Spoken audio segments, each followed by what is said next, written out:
All right, today we're going to be taking a look at my URGI build.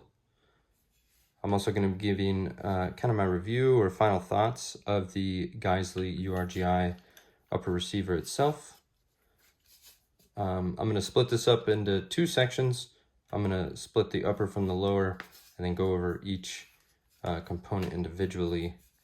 I'm going to try and keep it short, but also kind of go over why I chose what I chose on here and discuss a little bit of the features concerning each part. Give me a second, let me get this split apart and I'll be right back. All right, so we're gonna start with the upper receiver, and I'm gonna start from the muzzle end and kind of work my way down.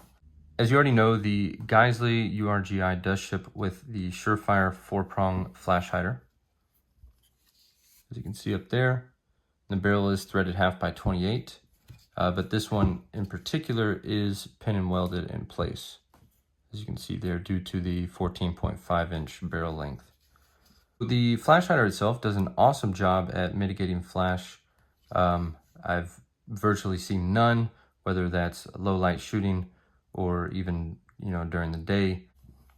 But one downside, I guess, to it would be the fact that it does do a ting noise every time you pull the trigger, or if you're doing dry firing or chambering around, it is going to do the ting.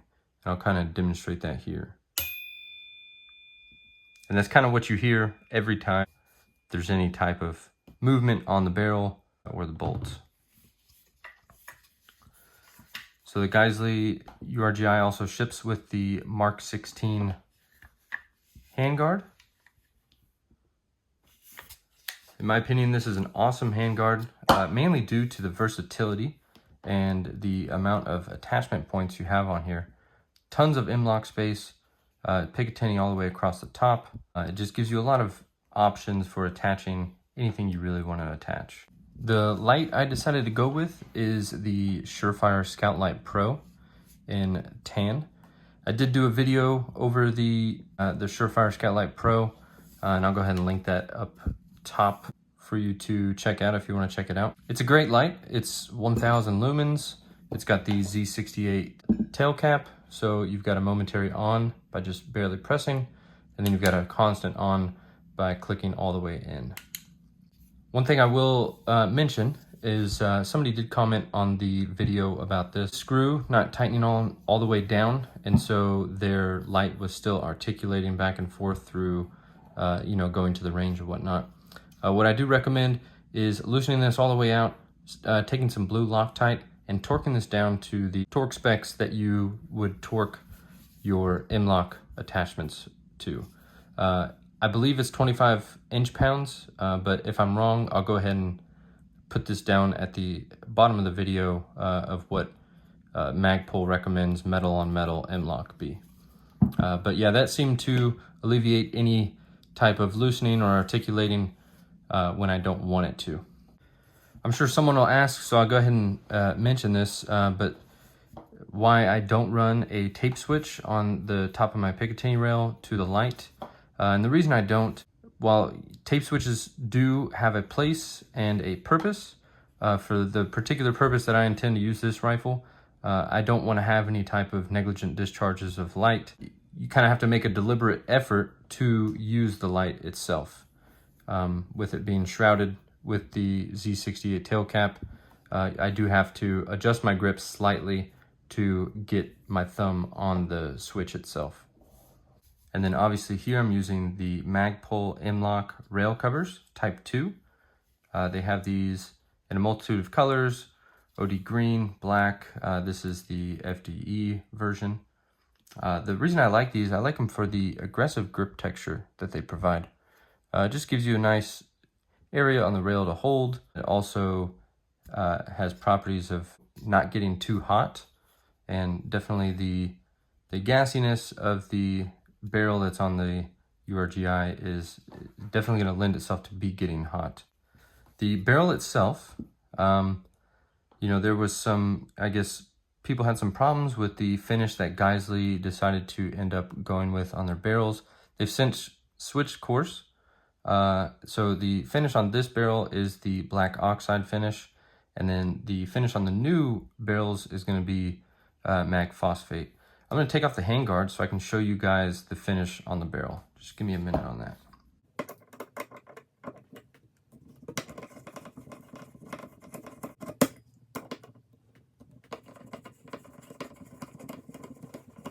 So one thing I did want to mention before I take the handguard off, the cross bolts that go on the barrel nut are actually captured cross bolts. I think that's pretty cool. Not that you really take your handguard off too much, but in the event you do, it's pretty cool that Geissele puts captured cross bolts in there like that.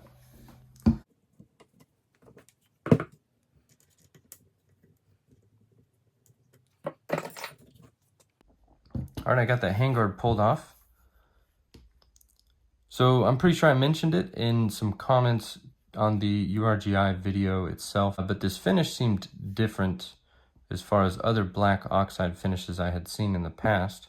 It's a very smooth finish, very even throughout the entire barrel.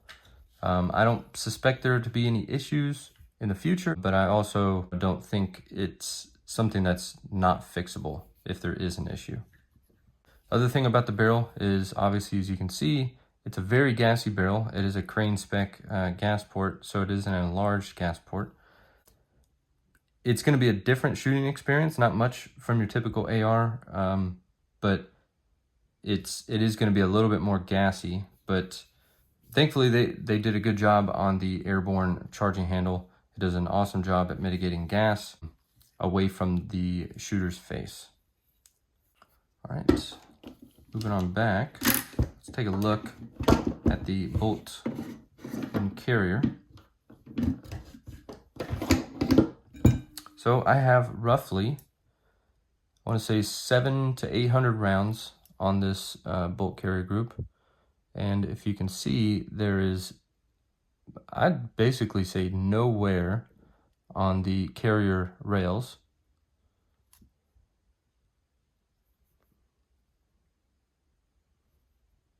Nothing on the carrier belly. I'll show you the bolt face right there, and the lugs.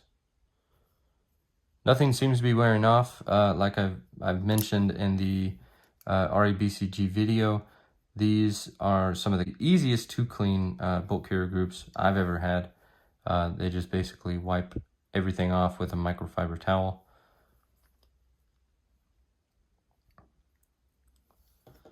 And let's take a look at the charging handle. Minimal wear there as well. Nothing out of the ordinary. All right, next up, we'll start talking about optics. So I'll talk about the riser first. This is the Unity Fast Riser. This is made, I guess, with using night vision in mind, but it also gives you a very nice heads-up way of shooting. I have found just through my own training and just kind of seeing what's comfortable for me and what is most natural. And most natural for me is just keeping my head right up. And so this Unity Fast Riser does allow me to basically get a chin weld on the stock itself. So it does rise it to about 2.26 inches over bore. I'm also using the Griffin Armament M2 sights. Very minimalistic sights. Nothing really crazy here. They are adjustable and they do flip up and down and stay locked in position. It's a very deliberate, if you want to put them up, it does take a little bit of pulling on there. And no adjustable peephole size or anything like that. One downside is that if I did want to use my iron sights, or if I needed to use them, I would have to take off the EOTech. But the cool thing about the EXPS3 is that it is QD removable. So there is the rear sight. And let me get the handguard for the front sight. So one thing I do like is the contrast. The front sight post is silver in color, and then the rear peephole is black, so you do get a little bit of contrast when viewing down the sight on those. And I do have a video on this If I've not released it, it will be released soon. All right, so for optic, I went with the EOTech EXPS3-2. I've got a video on this as well. Basically, the 2 just designates the type of reticle. Instead of one single dot in the center, it has 2. EOTechs are all very simple. You got to up and down for illumination, and then you've got a night vision setting, QD. I went with this just because it's built like a tank. These things can take the abuse or anything you throw at them, and also like the larger viewing window on the holographic sights from EOTech. All right, now I'm going to move over to the lower receiver. Let me set this all to the side, and then we'll start discussing that. So here is the lower receiver. I'll get some close-up shots of that.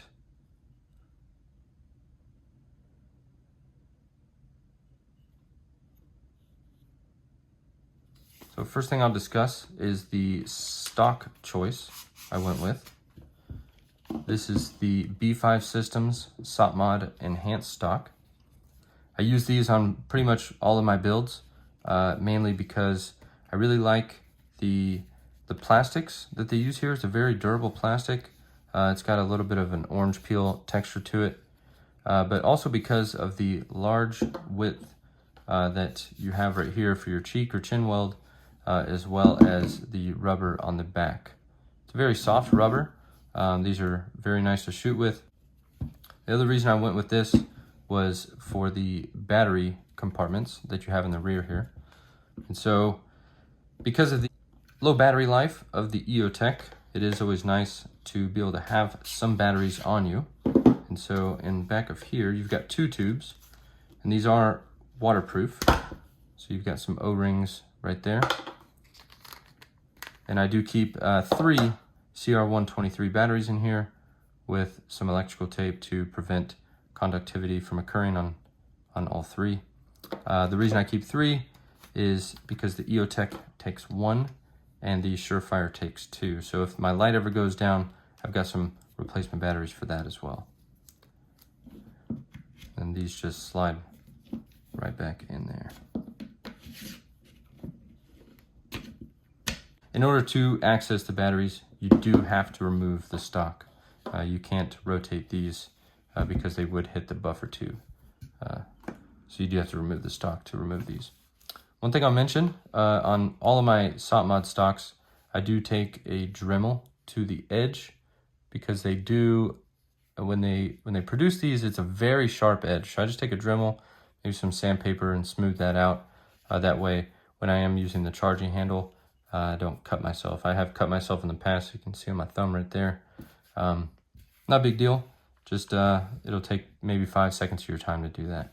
So the buffer tube here is the Geissele buffer tube in DDC. As you can see on the top there, I do like to mark the locations of where I like to have my stock. So on the top of the SOPMOD, you do have a hole, and so you can use that as a witness mark for what position you're in. I like to keep my rifles all set up the same, so that way I can just look, make sure, you know, if my wife uses it, she needs to push it closer or something, I can just set it the same, don't have to think about, oh, how many clicks was that? Yeah, so nothing special about the Geissele buffer tube. I mainly got it because of the color. And back here, we've got the standard buffer and spring that come with the URGI, the Super 42 buffer spring, and H1 buffer.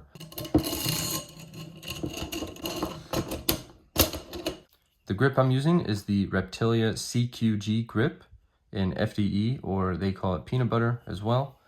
It's just a very simple hollow grip, very short.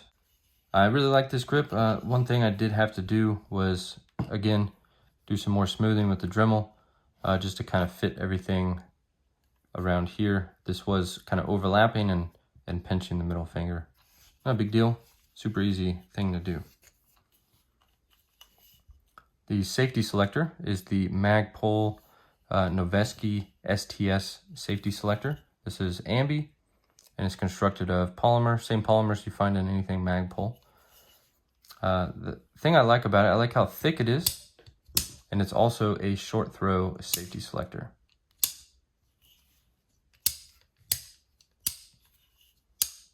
very easy to manipulate, and the drum on the inside is coated in nitride. So it's a very smooth, very nice to move the safety selector. I'm also using the Geissele SSAE trigger. This is a 2-stage trigger, so you get a little bit of take up, hit a very deliberate wall, and a very smooth braking. Overall, I really like the SSAE just because it's very smooth, and I like curved triggers over flat triggers. I know a lot of people like flat ones, but yeah, I like the curved mil-spec looking triggers. So the magazine catch or magazine release is a Knights Armament Ambi mag release. So it comes with both the standard size button as well as a winter button. I went with this one just because I liked the placement that they have of the mag release on the left side. A lot of other ones are either too far forward or they end up pushing it down. The other reason I like this is you still have access to your fire control group pins. And I thought that was a very nice thing. Some companies just completely overlook that, and so if you ever need to remove your fire control group, you can still do that with this installed. I've also got the Geissele Maritime bolt catch, bolt release. Very nice and wide paddles. Nothing else special here other than the wideness and the checkering they place on there. And so you're able to easily just come over here rather than you get that little nub that you get on the standard one. And then this one is nice for if you need to do reloads and a palm hit on the bolt catch. So this is a little receiver that I made. One thing I did with this one, and I've done other ones in the past, this one I really took my time on. I made sure that I was moving very slow when doing the trigger pocket, and I was moving very slow when I was doing the fire control group pins. The other thing I did was I took some sandpaper as well as my Dremel and kind of flared out the mag well slightly. Very easy on reloads, very smooth. I also smoothed out the fire control group holes right here around the edge with a reamer and just kind of smoothed everything out. There was a couple blemishes on the bolt catch retainer right there. Just really went over everything, sanded it down, and then had it sent off to be type 3 hard coat anodized. And then the roll stamping was all done by myself as well via electro etching. And so I got these stencils from a place called Dogfight Ink. He sells all types of roll stampings and pictures that you can electro etch on your low receiver yourself. All right, for the sling, I'm using the Magpul MS4 dual QD sling in Coyote. And so obviously it's going to come with 2 QD attachment points as well as the MS4 attachment point. This is for taking your sling setup from a dual point sling to a single point sling, just like that. And whether you're a righty or lefty, they do have it on both sides.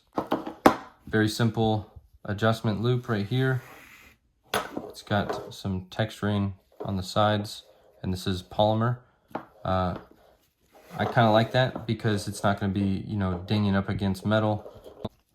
And the only things that are metal are the MS4 and the QD sling points. All right, if you guys got any questions on the Geissele URG-I build, any recommendations that you have for my build, or need any recommendations from me, or have questions about anything individually and need specifics, just drop a comment down below and I'll do my best to get back with you and kind of help everybody out. All right, thank you guys for watching.